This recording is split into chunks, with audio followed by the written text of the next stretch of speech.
Assalamualaikum warahmatullahi wabarakatuh. Hai semuanya, di sini nama aku Zanjabila Rahma dengan nomor NIM 2120901037 dari kelas PI1.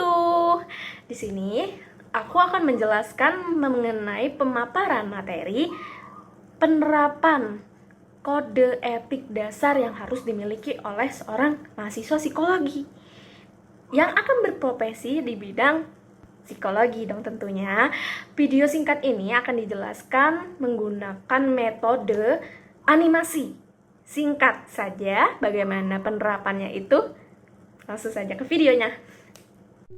Penerapan dasar etika psikologi. Fungsi pemahaman terhadap dasar kode etik, terutama dalam bidang psikologi, adalah untuk mengetahui secara sadar bahwa ada loh aturan tertulis mengenai baik dan tidak baik yang perlu dilakukan oleh seseorang yang bekerja di profesi psikologi. Aturan tersebut diperkenalkan kepada mahasiswa dan mahasiswi yang sedang berkuliah di strata 1 Fakultas Psikologi melalui mata kuliah Kode Etik Psikologi.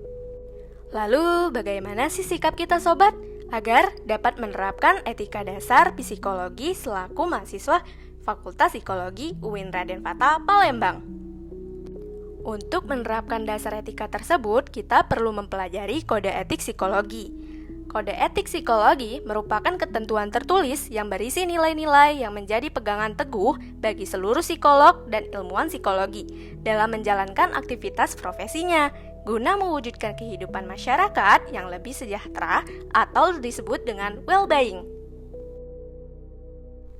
Dalam penerapan dasar etika psikologi, tercantum dalam bab 1 mengenai pedoman umum, pasal 2 mengenai prinsip-prinsip yang harus diamalkan oleh mahasiswa dan mahasiswi Fakultas Psikologi UIN Raden Fatah Palembang, dan prinsip tersebut terbagi menjadi 5 nomor yang akan dijelaskan satu persatu sebagai berikut.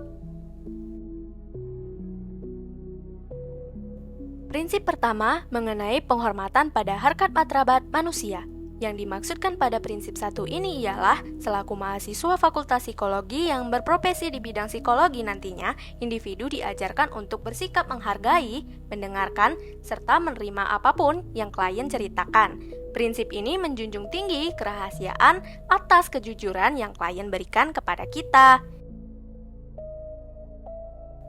Lalu prinsip kedua mengenai integritas dan sikap ilmiah. Yang dimaksud dalam prinsip kedua ini ialah selaku mahasiswa Fakultas Psikologi yang akan berprofesi di bidang psikologi, individu dianjurkan untuk berpegang teguh pada pengetahuan seputar ilmu pengetahuan psikologi dalam konteks praktik psikologi untuk dipertanggungjawabkan.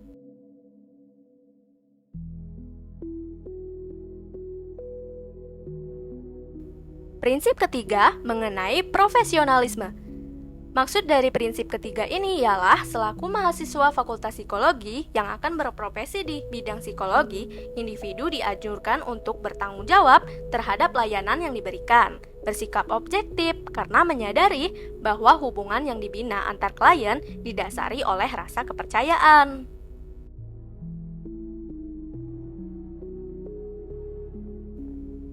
Prinsip yang keempat mengenai keadilan. Yang dimaksud dalam prinsip keempat ini ialah selaku mahasiswa Fakultas Psikologi yang berprofesi di bidang psikologi nantinya, individu dianjurkan untuk bersikap adil atau tidak memihak kepada siapapun dan bersikap mempertanggungjawabkan penilaian terhadap klien secara profesional. Prinsip yang kelima mengenai manfaat.